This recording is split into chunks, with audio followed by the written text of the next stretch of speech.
Hey everyone! People often ask me, how do you find money partners or investors?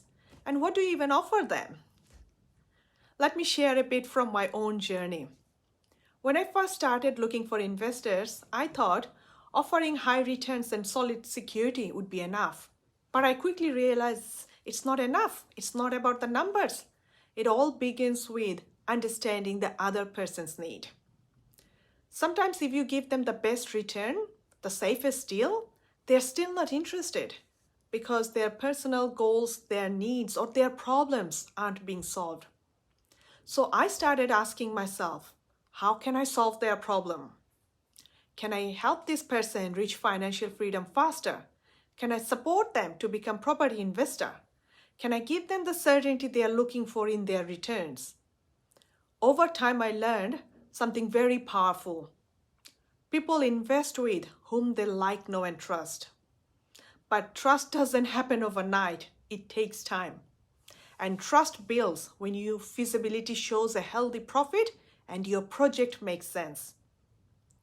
The thing is, even then, you and your investor might look at the same numbers differently. Like some calculates GRV, some calculates on profit on cost, some on return on investment.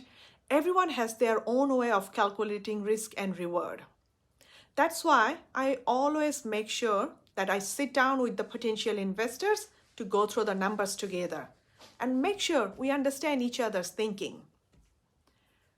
Another important thing I learned, the same deal can feel completely different to different people.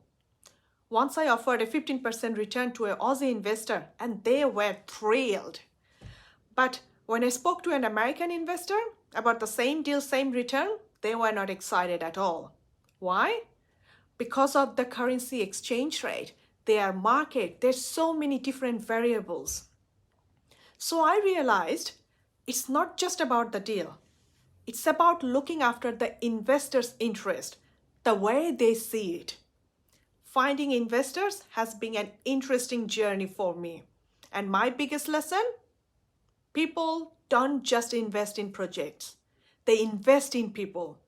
So be someone they can trust. Thank you for listening.